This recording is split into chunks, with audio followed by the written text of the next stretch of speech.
बच्चों डोबिनियर और न्यूलैंड के बाद नंबर आया मेंडलीव का।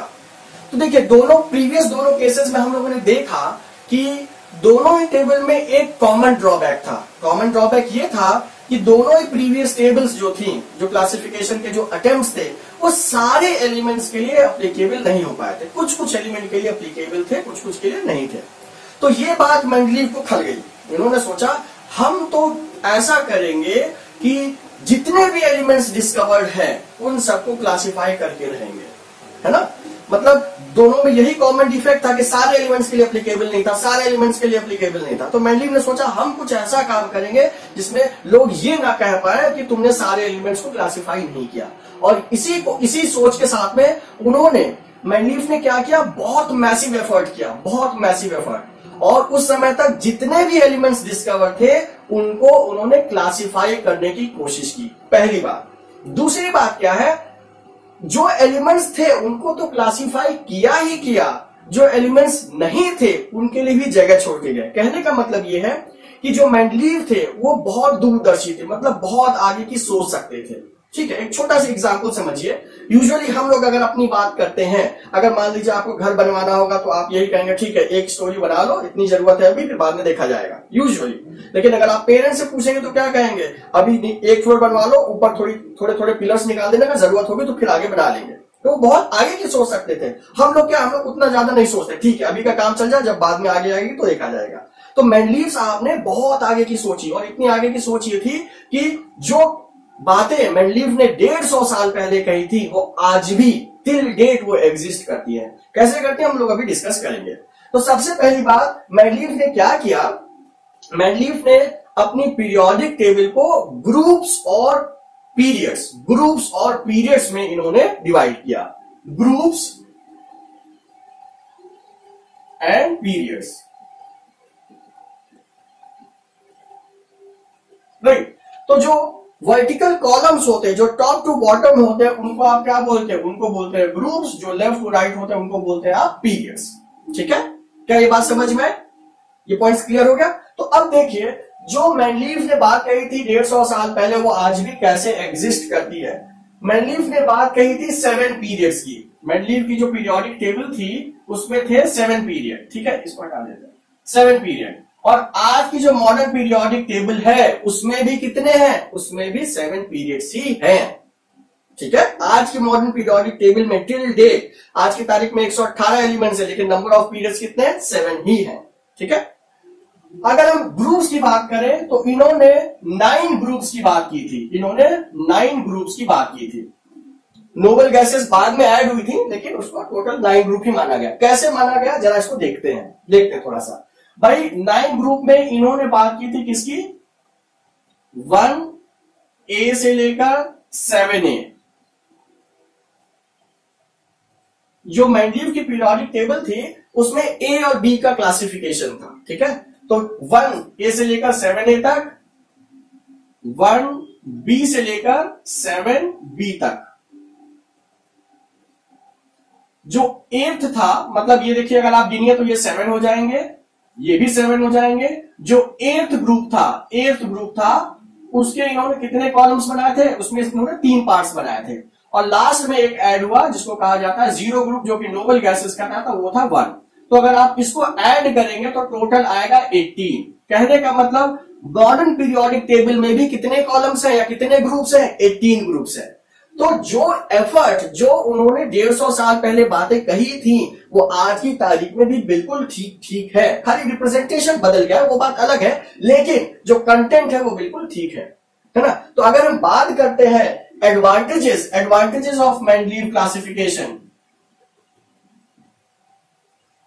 एडवांटेजेस ऑफ मेंडलीव क्लासिफिकेशन, तो सबसे पहला जो एडवांटेज यही है कि उन्होंने क्या किया, उस समय तक जितने भी एलिमेंट्स थे उन सबको क्लासिफाई करने की कोशिश की। जितने भी एलिमेंट्स थे, ट्राई तो लिख सकते हैं classification of all existing elements, classification of all existing elements,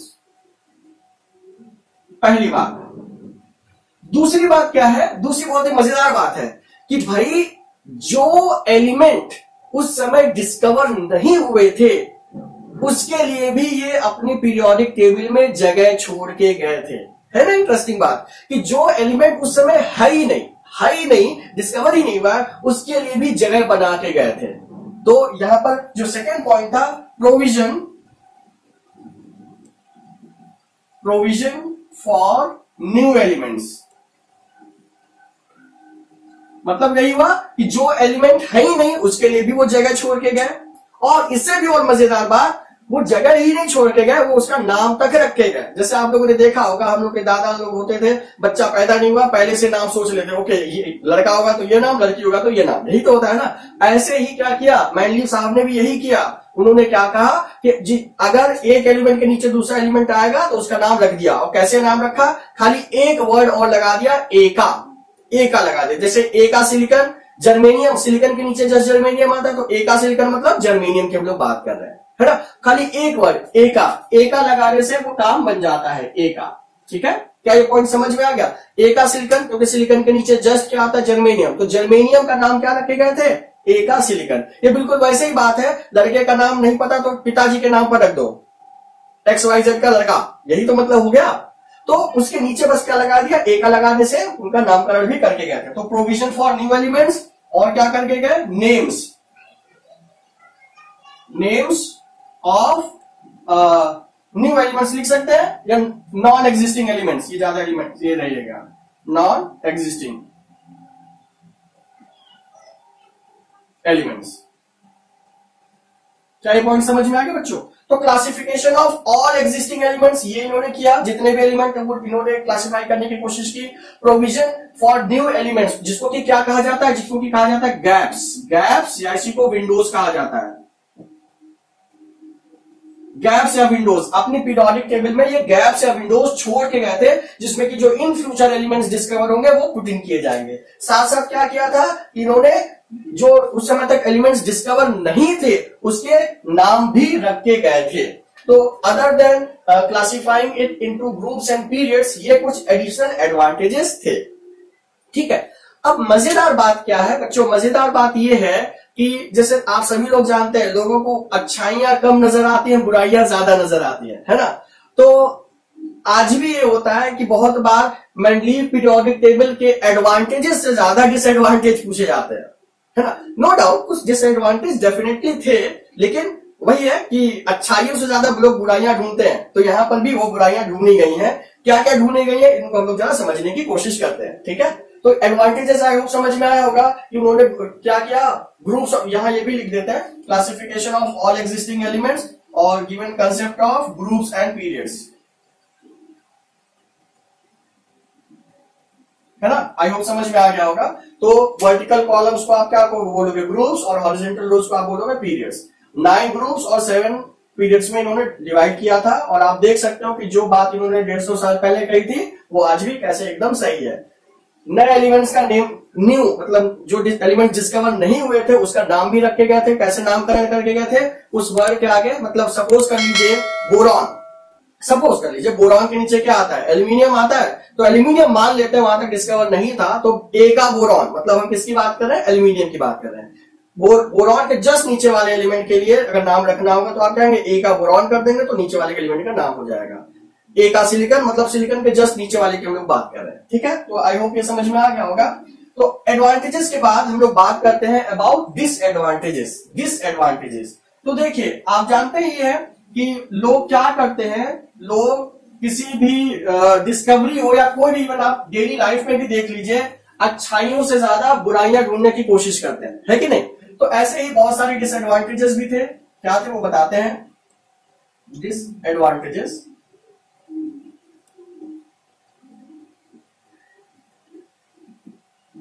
बच्चों देखिए, तो जो सबसे पहला डिसएडवांटेज था वो था position of hydrogen, position of hydrogen.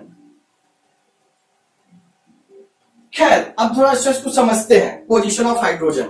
वैसे मजेदार बात पता है, ये प्रॉब्लम आज की मॉडर्न पीरियोडिक टेबल में भी एग्जिस्ट करती है, तो हम इसको मतलब डिसएडवांटेजेस सही मायनों में तो नहीं मानेंगे, लेकिन ठीक है, आप इसको लिखने के लिए आप जरूर लिखेंगे पोजीशन ऑफ हाइड्रोजन। अब इसकी प्रॉब्लम क्या है ये समझिए। जो हाइड्रोजन है इसका डुअल नेचर है। डुअल नेचर का मतलब क्या हो गया, ये मेटल के जैसे भी बिहेव करता है और नॉन मेटल के जैसे भी बिहेव करता है। मतलब आप देखेंगे तो हाइड्रोजन जो है वो प्लस कैटायन भी बनाएगा, मतलब ये मेटेलिक प्रॉपर्टी हो गई, और हाइड्राइड भी बनाएगा, ये नॉन मेटेलिक प्रॉपर्टी हो गई। तो इसमें डुअल नेचर है, ये मेटेलिक प्रॉपर्टी भी बनाता है, मतलब मेटेलिक प्रॉपर्टी भी शो करता है और नॉन मेटेलिक प्रॉपर्टी भी शो करता है। तो प्रॉब्लम ये आई, इसको प्लेस किसके साथ करें, इसको मेटल्स के साथ प्लेस करें कि नॉन मेटल के साथ प्लेस करें, ये प्रॉब्लम थी, है ना। तो क्योंकि ये मैक्सिमम टाइम H+ के फॉर्म में रहता है तो इसीलिए मैंडलीफ ने इसको क्लब कर दिया विद मेटल्स, ठीक है। तो ये प्रॉब्लम थी पोजीशन ऑफ हाइड्रोजन।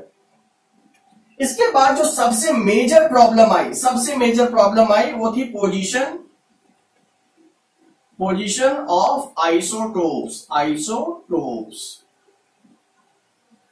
ओके, मैं शायद आपको एक बात बताना भूल गया and I am extremely sorry for that, कि जो मैंडलीफ ने क्लासिफिकेशन किया उसका बेसिस क्या था, उसका बेसिस था एटॉमिक मास। एटॉमिक मास के हिसाब से ही उन्होंने क्या किया था, क्लासिफिकेशन किया था, एटॉमिक मास,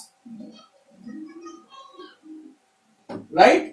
तो जो क्लासिफिकेशन था वो था on basis of atomic mass, ठीक है। तो देखिए, तो लोगों ने जो पॉइंट रेज किया कि भाई इन्होंने आइसोटोप्स के बारे में क्यों नहीं कुछ कहा। मजेदार बात क्या है पता है, कि जिस समय मैनलीफ ने ये पीरियोडिक टेबल बनाई उस समय तक एलिमेंट्स वो आइसोटोप्स डिस्कवर ही नहीं हुए थे। तो जब आइसोटोप्स डिस्कवर नहीं हुए थे तो उसके प्रोविजन कैसे बनाते। तो प्रॉब्लम कहां पर आई, प्रॉब्लम ये आई भाई, लोगों ने कहा कि जब मैनलीफ इतने बड़े ज्ञाता थे, जो एलिमेंट्स उस समय तक डिस्कवर नहीं हुए थे, उसकी जब जगह छोड़ के जा रहे हैं तो आइसोटोप्स के बारे में क्यों नहीं पता था उनको, आइसोटोप्स के बारे में भी जगह छोड़नी चाहिए थी। ये प्रॉब्लम थी लोगों की, जो उन्होंने पॉइंट रेज किया कि भाई जब मैंडलीफ अनडिस्कवर्ड एलिमेंट के लिए जगह छोड़ सकते हैं तो आइसोटोप्स के लिए क्यों नहीं जगह छोड़ी। बताइए, ये भी कोई बात हुई, लेकिन फिर भी ये प्रॉब्लम है, ठीक है। इसके बाद जो नेक्स्ट प्रॉब्लम है उसको बोलते हैं सिमिलर व सेपरेटेड,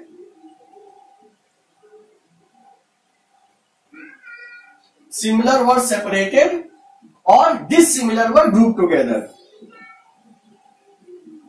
डिसिमिलर व ग्रुप्ड टुगेदर। इसका क्या मतलब है, थोड़ा सा बच्चों देखते हैं। सिमिलर और सेपरेटेड, इसका क्या मतलब हुआ कि जो ऐसे एलिमेंट्स जिनकी प्रॉपर्टीज एक जैसी थी वो पीरियोडिक टेबल में कहीं दूर दूर हो गए, कुछ एलिमेंट्स के साथ में ऐसा हुआ। और dissimilar were group together, that means जिनकी प्रॉपर्टीज एंटायरली डिफरेंट थी वो एक साथ क्लब अप हो गए। एक छोटा एग्जांपल देखिए, मैग्नीज, जैसे मैग्नीज जो है ये ग्रुप हो गया किसके साथ में, ये ग्रुप हो गया हेलोजेंस के साथ में। ये बहुत ही अच्छा मेटल है और ये बहुत अच्छे नॉन मेटल्स है। तो मैग्नीज जिसका कोई तालमेल नहीं है हेलोजन के साथ में क्लब कर दिया गया, है ना। एट द सेम टाइम अगर आप देखेंगे, गोल्ड देख लीजिए, सिल्वर देख लीजिए, ठीक है, इनको क्लब किसके साथ कर दिया गया, एल्कली मेटल्स के साथ में, सोडियम और पोटेशियम के साथ में। तो ये कहा नोबल मेटल्स जो रिएक्टिव नहीं करते हैं और इनको क्लब कर दिया गया किसके साथ में, एल्कली मेटल्स के साथ में जो हाईली रिएक्टिव है ना। कहने का मतलब ये हुआ कि जो एलिमेंट्स जिनकी प्रॉपर्टीज सिमिलर थी वो पीरियोडिक टेबल में कहीं दूर दूर हो गए थे, और कहीं कहीं ऐसा हुआ कि जो डिसिमिलर एलिमेंट्स थे वो एक ही ग्रुप में आ गए थे। तो इसी को कहा जाता है सिमिलर वर सेपरेटेड व्हाइल डिसिमिलर वर ग्रुप टुगेदर, ठीक है। इसके बाद जो फोर्थ प्रॉब्लम है वो है एनॉमलस पेयर्स। अब ये एनॉमलस पेयर्स क्या होते हैं, थोड़ा सा इसको समझने की कोशिश करते हैं। एनॉमलस पेयर्स, इसमें हुआ क्या पहले थोड़ा सा बताते हैं। देखिए, मेंडलीफ भी जैसे हम लोग लालची है ना, हम लोग पैसों के लिए लालची है ना, मतलब डोंट टेक इट अदरवाइज। वैसे मेंडलीफ भी बहुत लालची थे। किस हिसाब से लालची थे, वो अपनी पीरियोडिक टेबल में सिमिलरिटी मेंटेन करने की लालच रखते थे। वो चाहते थे कि सिमिलरिटी कहीं से मेंटेन रहे, वो गड़बड़ ना हो, है ना। तो इसके लिए उन्होंने क्या किया, कहीं कहीं पर कि भाई मेंडलीफ ने क्या कहा था कि हम एलिमेंट्स को increasing order of their atomic mass में अरेंज करेंगे। इंक्रीजिंग ऑर्डर मतलब जिसका मास कम होगा वो पहले रखा जाएगा, जिसका मास ज्यादा होगा वो बाद में रखा जाएगा, यही तो कहा था। लेकिन कहीं कहीं पर ये बात, अपनी इस बात से वो मुकर गए। क्यों कर गए? क्योंकि उनको प्रॉपर्टीज मैच करनी थी, उनको प्रॉपर्टीज क्या करनी थी? मैच करनी थी। तो उसी को कहा जाता है एनॉमलस पेयर्स, उसी को क्या कहा जाता है? Anomalous pairs. Anomalous pairs. तो एनॉमलस पेयर्स क्या होते हैं थोड़ा सा समझिए। आप लोगों ने पढ़ा होगा ना एनॉमलस एक्सपेंशन ऑफ वाटर, जिसका ठीक ठीक एक्सप्लेनेशन नहीं है, यही मतलब होता है ना एनॉमलस का, अनयूजुअल। तो ऐसे इन्होंने क्या किया कि जिनका एटॉमिक नंबर बाद में आना चाहिए था वो उठा के पहले रख दिया। जैसे एग्जांपल देखिए, आप अगर एग्जांपल देखेंगे तो आर्गन, ठीक है, आर्गन का मास नंबर कितना है? मास नंबर है 40, ठीक। लेकिन अगर पोटेशियम का मास नंबर देखेंगे तो पोटेशियम का मास नंबर है 39। तो आइडियली तो ये होना चाहिए था कि पोटेशियम पहले आता, आर्गन बाद में आता, ये होना चाहिए था, लॉजिकली बिल्कुल यही होना चाहिए था। लेकिन ऐसा रखने पर पूरी प्रॉपर्टीज बिगड़ जा रही थी। तो उन्होंने क्या किया, जो नाइट्रोजन पोटेशियम था इसको बाद में पुट अप कर दिया। तो मतलब क्या हुआ, इन्होंने अपनी ही कही हुई बात को वायलेट कर दिया। जिसका मास नंबर ज्यादा था वो पहले आ गया, जिसका मास नंबर कम था वो बाद में आया। तो ऐसे पेयर्स को कहा जाता है एनॉमलस पेयर्स। ऐसे पेयर्स को क्या कहते हैं? एनॉमलस पेयर्स, ठीक है। तो एनॉमलस पेयर्स के बाद एक चीज जो और रह जाती है वो भी यहीं पर मेंशन कर देता हूं, या मैं इधर लिख देता हूं। जो फिफ्थ बात रह जाती है वो है रिलेटेड टू लेंथेनाइड्स और एक्टिनाइड्स। क्या प्रॉब्लम है कि जो लेंथेनाइड्स हैं और जो एक्टिनाइड्स हैं इनको मेन टेबल में जगह नहीं मिली थी। तो आप ये लिख सकते हैं position of lanthanides and actinides, position of lanthanides and actinides,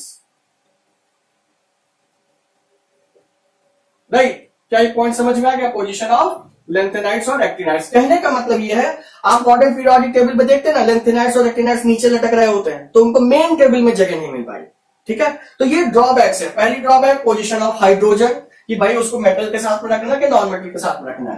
position of isotopes, की आइसोटोप्स की जगह क्यों नहीं छोड़ के गए मेंडलीफ, ये लोगों को प्रॉब्लम थी, ठीक है। इसके बाद सिमिलर वर सेपरेटेड, डिसिमिलर वर ग्रुप टुगेदर। जैसे मैंने अभी बताया था कि मैग्नीज हेलोजेंस के साथ में क्लब कर दिया गया था, ठीक है। इन द सेम वे क्या हो गया था, गोल्ड और सिल्वर किसके साथ में, गोल्ड और सिल्वर किसके साथ में क्लब कर दिए गए थे, एल्कली मेटल्स के साथ में, है ना। तो ये एक प्रॉब्लम थी। इसके बाद एनॉमलस पेयर्स की बात हो गई, जिसमें कि जिसका की एटॉमिक मास ज्यादा था वो पहले रख दिया गया और कम वाले को बाद में रखा गया। और उसके बाद तो फिफ्थ बात थी वो किसकी थी, पोजीशन ऑफ लेंथेनाइड्स और एक्टिनाइड्स। कहने का मतलब कि लेंथेनाइड्स और एक्टिनाइड्स को मेन टेबल में क्यों नहीं जगह मिल पाई थी, है ना। तो बहुत बार ऐसा होता है बच्चों, हाँ कहीं कहीं पर यह भी होता है कि कुछ लोग मानते हैं कि जो गैप्स उन्होंने छोड़े थे वो भी कुछ लोग डिसएडवांटेज में इसको काउंट कर लेते हैं। लेकिन ये मेन 5 है जो आप लिख सकते हैं, राइट। तो बहुत बार ऐसा होता है एडवांटेज से ज्यादा डिसएडवांटेज पूछी जाती है, तो इसको आप बहुत अच्छे से समझ सकते हैं, ओके।